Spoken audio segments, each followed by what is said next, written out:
for most cavalry, most of the time, their swords were completely blunt. So in the melee, it was normal to slash with the blade like a poker, or even punch with the hilt of the sword like a knuckle duster.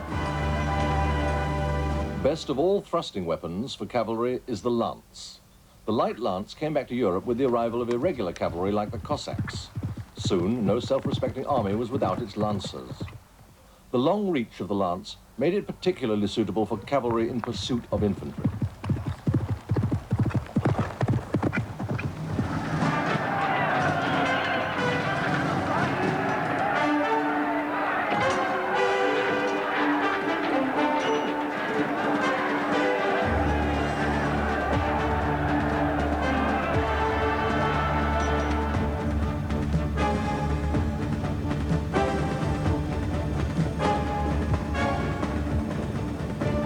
The lance was also used against close-ordered troops. At Omdurman in 1898, it was a regiment of British lancers who broke through a solid mass of Sudanese irregular infantry.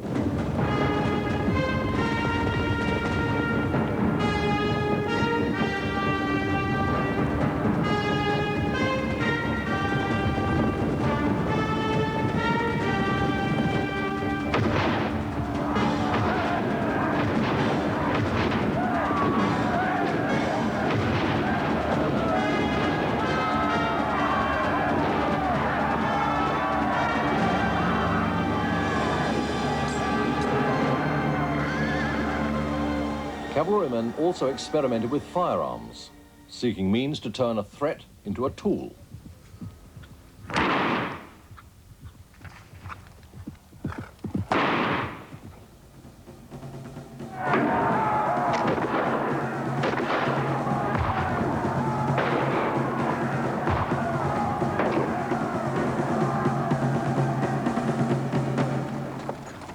The repeating firearms, revolver and carbine, which became available to horsemen at the time of the American Civil War, seemed to promise that cavalry might at last deliver its share of firepower. But the truth was that man and horse made a better target than they ever did a fire team, and so were doomed to be victim to the skulking soldier.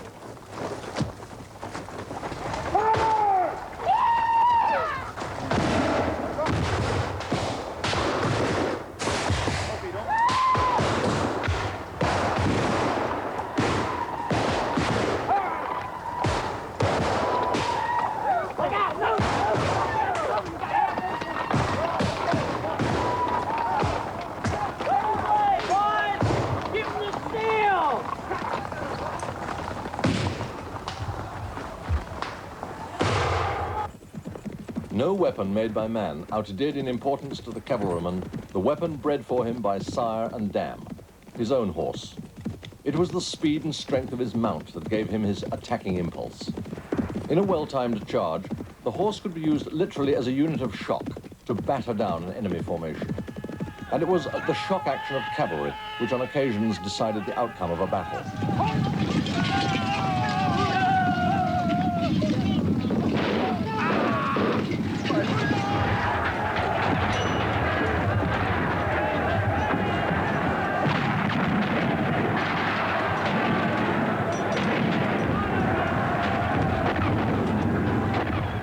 At Breitenfeld in the 30 Years' War, Gustavus Adolphus used his Swedish cavalry to deliver the knockout blow.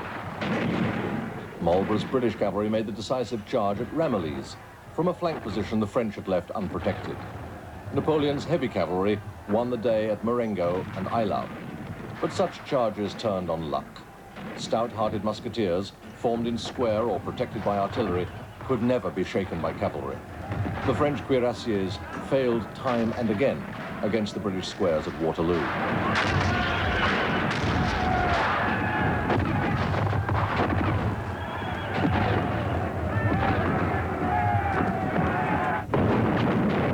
British hussars and lancers were massacred by Russian guns at Balaklava. Into the Valley of Death rode the 600.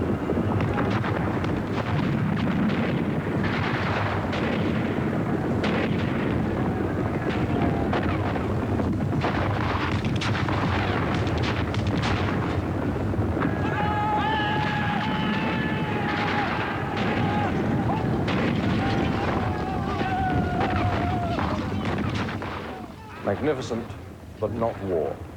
That was how a French general described the charge of the Light Brigade. Certainly, throughout the 19th century, the cavalry in most European armies continued to look magnificent. And occasionally, they still did magnificent things. Here, at the French Cavalry Museum at Saumur, are reminders of the time when the dash of the dragoon, the shock of the charge, and the terror of cold steel were still an important feature of war. But already, the writing was on the wall for the horse soldier. The increasing firepower of 19th century weapons was the beginning of the end, even if it was to take many years for the full realization to sink in. However nobly born an officer, however gorgeous his uniform, no breastplate could keep out the modern bullet.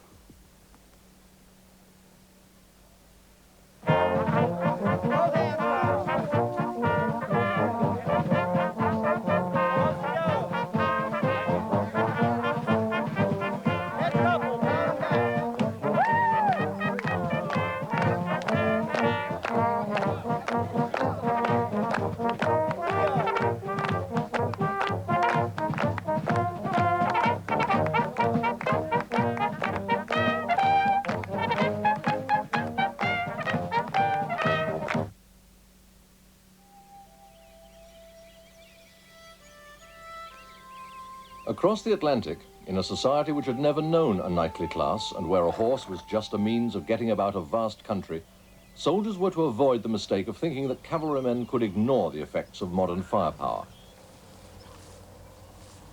Rest! Third platoon, all present accounted for, sir. First order of the day will be get your horses watered, and let's get them fed, and let's get them groomed. We'll have an officer's call at 6:30. Expect to be on the road at 7 o'clock. Dismiss your troops. Second platoon. Both sides in the American Civil War raised large forces of cavalry. By 1865, there were 80,000 horsemen in Union services and 40,000 in Confederate.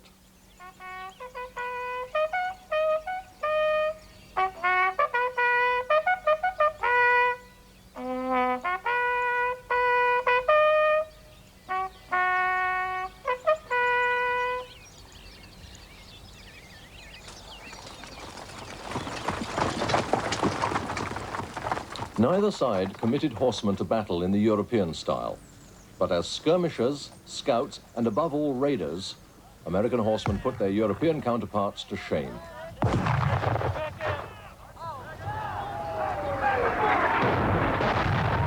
At a rare cavalry battle, a complacent European observer recorded, "Their cavalry fights are miserable affairs. They approach each other with considerable boldness, and until they are within about 40 yards. Then, at the very moment when the sword alone should be used, they hesitate, halt, and commence a desultory fire with carbines and revolvers." Form a line! Form a line! Left, drop on left flank!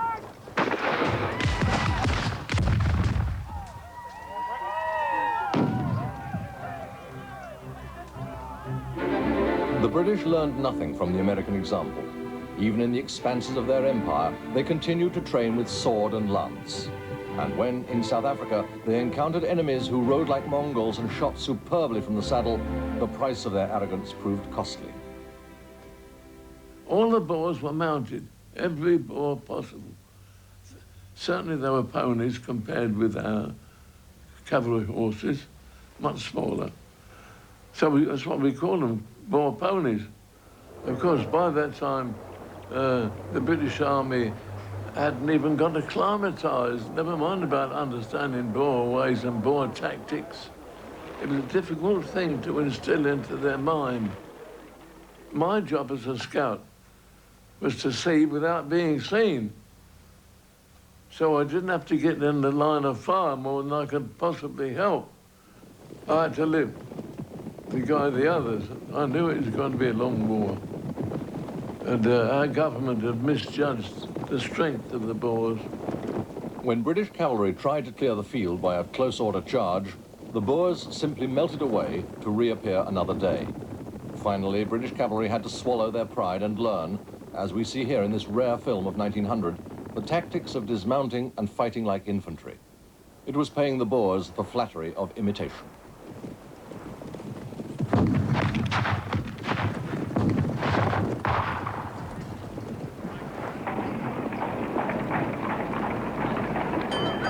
price of the Boer War was also felt at home, where horses of every type were requisitioned to meet the enormous demand for riding and driving animals the war effort created. Many of these arrived in South Africa unfit, were rushed into action without acclimatization, and were usually ridden by inexperienced horsemen. And I remember one lot that was sent out to carry these guns away, but they couldn't get them to start. No, they hadn't the faintest idea, you know. You're going to laugh at this. Somebody had a bright idea. He said, these are bus horses, tram horses. They won't go until they ring a bell. And someone said, where are we going to find a cycle bell? And they scattered, I don't know where they found them, but they found a box full of bicycle bells. and these horses wouldn't move until they rung a bell. By the end of the war, the British had 80,000 soldiers on horseback. Another 400,000 horses pulled the army's guns and supply wagons. Many were poor specimens to begin with, and the long sea voyage, followed by overwork in a strange climate, killed them in droves. War is always cruel to horses. 2/3 of those sent to South Africa died in harness. I think the horses were wonderful. Many a horse dropped dead, you know, with exertion. They carried on and carried on and carried on until they couldn't anymore. Neither the pointlessness of traditional cavalry tactics revealed by the war, nor its cost in horseflesh, shook the prejudices of the European officer class one jot. It was dominated by cavalrymen who continued to believe that training with sword and lance, in style unchanged since the Middle Ages, was all the preparation needed for a war of machine guns and quick-firing artillery.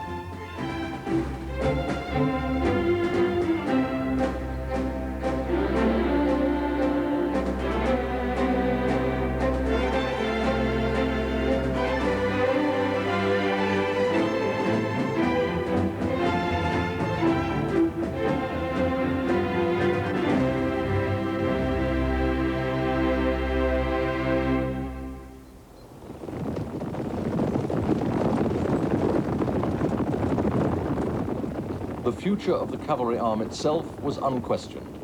It seems probable that in 1914 there was more cavalry in existence than at any previous time in history. Britain went to war with 10,000 horses, trained in the new tactics of dismounted action.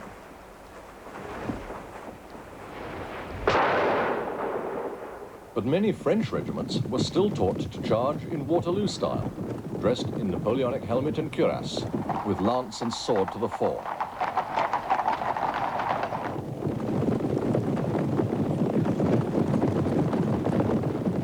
Still believing in the invincibility of cavalry, the French mobilized 10 divisions.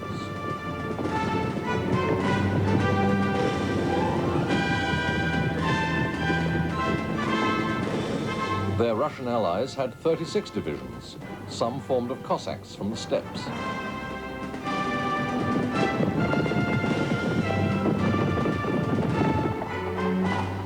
The Germans sent 11 divisions to war, and their Austrian allies another 11.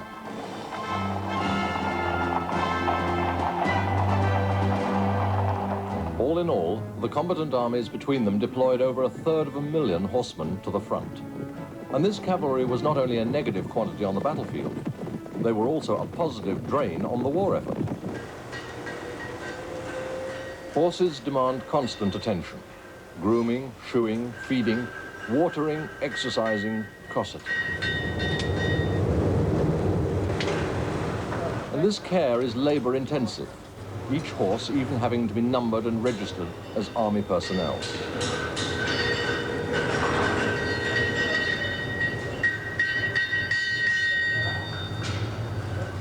Make much of your horses is a cavalry drill order, because an unhappy horse may give up the ghost long before it meets the enemy.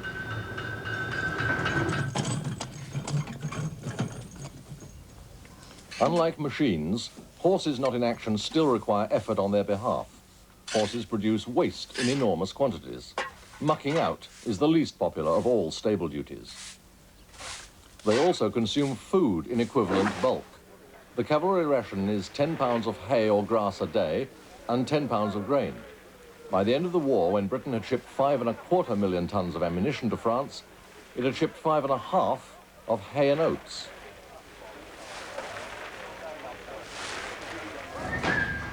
Generous rations have always been essential if the charger has to carry a trooper and the great quantity of kit he and his horse need.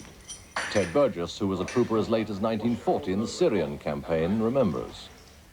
You carried 2 blankets, one for the horse, one for yourself. They were on the horse's back under the saddle. You had a rifle and in the right-hand side of the saddle and a bucket, your sword on your left-hand side, and the sword was in a shoe case. Attached to the shoe case, we carried 2 shoes and nails. You had a water bucket as well, grooming kit, and your mess tin strapped onto your rifle bucket. You had your greatcoat and a ground sheet rolled, one on the front arch of the saddle and the other on the back arch of the saddle. You had 2 wallets on the front of the saddle which contained your change of clothing. You had a built-up head rope and a head rope on the horse, and 90 rounds of ammunition around the horse's neck and 90 rounds around your own neck. So all in all, you had a fair weight to carry.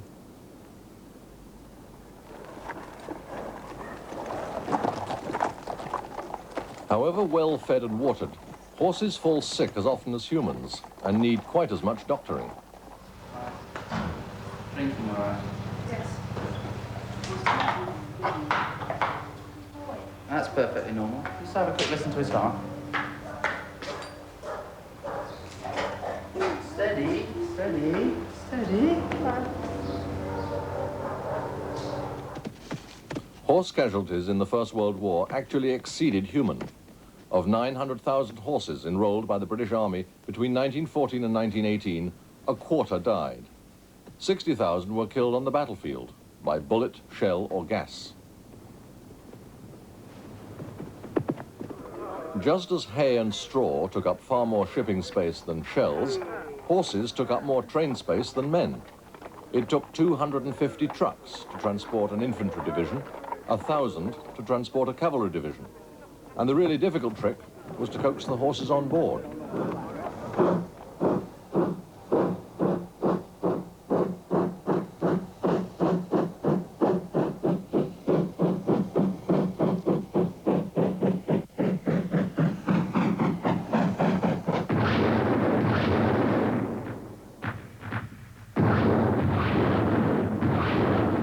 And yet, despite all the evidence that trench warfare and the horse did not mix, the generals of all armies in the First World War persisted until 1918 in looking for ways to bring their cavalry to grips with the enemy. They clung to the belief that if only they could blast a gap in the trenches by artillery and infantry assault, the horsemen would then gallop through to complete the victory. The British called the hope looking for the G in gap. But the conditions of trench warfare made it impossible to keep cavalry within striking distance of the front. A cavalry division occupied 9 miles of road, but had to wait 10 miles from the trenches, out of enemy artillery range. The tactical mathematics were nonsense.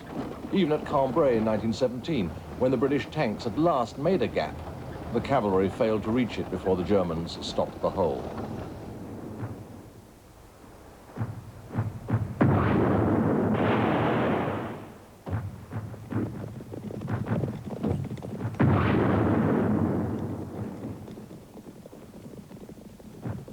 And however great the difficulties of the approach, the dangers at the front, when horseflesh met bullet or shell fire, were far greater.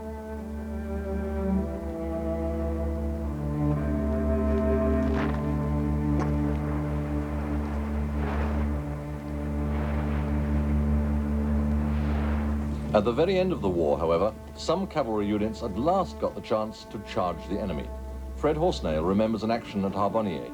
It was hilly and trenches and whatnot. Eventually we came to the open country, and the squadron leader apparently spotted the Germans jumping out of this train.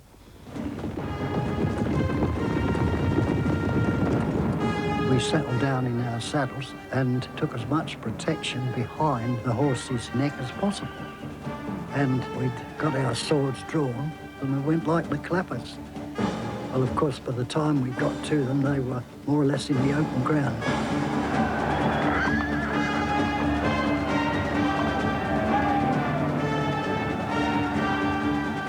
But unfortunately, I received a clout in the back. I could see this blood coming out of my sleeve, and I thought to myself, oh, I've got one. And of course, I started to drop back. Well, the next thing was, how am I going to get off this ruddy horse? So I just let my arm drop down onto my greatcoat that was on the front of the saddle, and released the sword knot and dropped the sword, and picked this arm up and put it up here. And of course, after that, I passed out. I don't know what happened. There were a few places where the cavalry of the First World War found the space and immunity to maneuver with the freedom of the horsemen of old. Against the Turks in Palestine, the British General Allenby deployed a large mounted force. Here in the open plains of the Holy Land, familiar in the past to charioteers, steppe nomads, Saracen light horse and crusading knights, horse soldiers fought their traditional battles for the last time.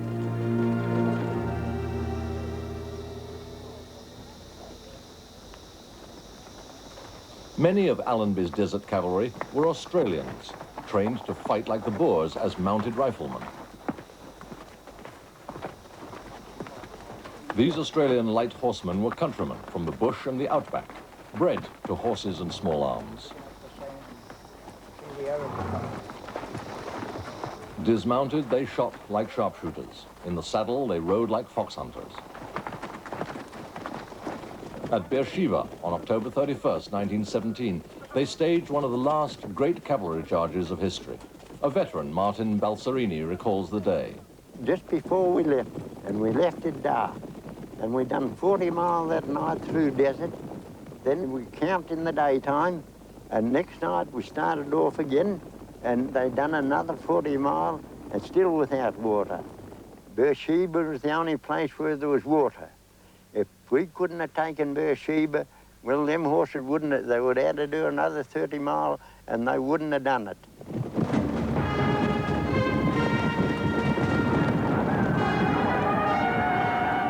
Once we got going, we got them horses, they went, we galloped them as fast as they could go. And no one tried to keep them back. And we kept as good a line as if we were on parade. I can remember that. And it was just on sundown when we were going in.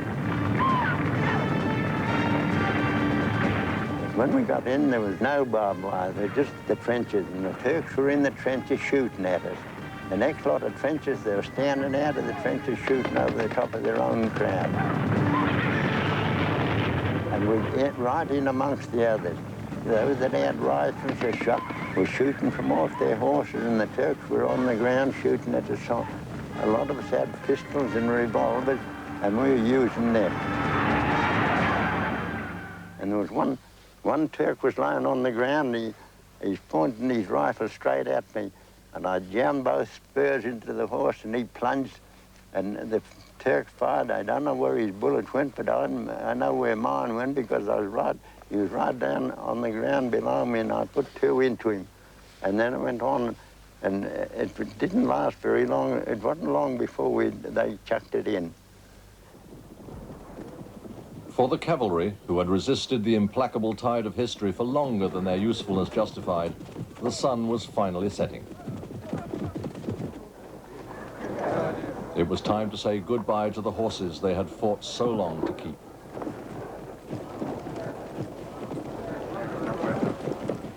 One by one, the cavalry regiments gave them up.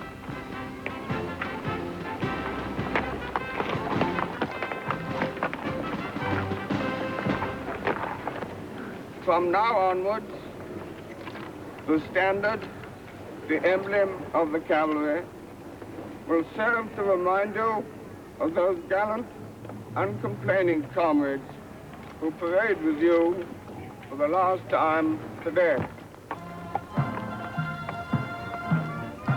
But it would be misleading to say the cavalry died altogether. In some armies it did, of course. In others, like the British, the cavalry showed against all the historic evidence that it could adapt. They became mechanized. They embraced the spirit of armored warfare as warmly as they had once embraced their horses.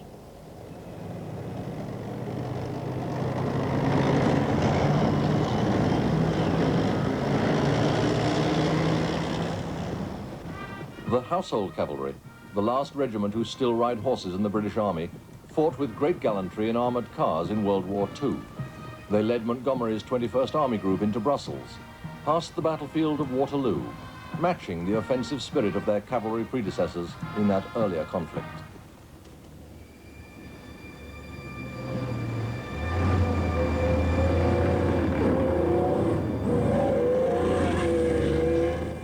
Neither in spirit nor in name has the cavalry died altogether.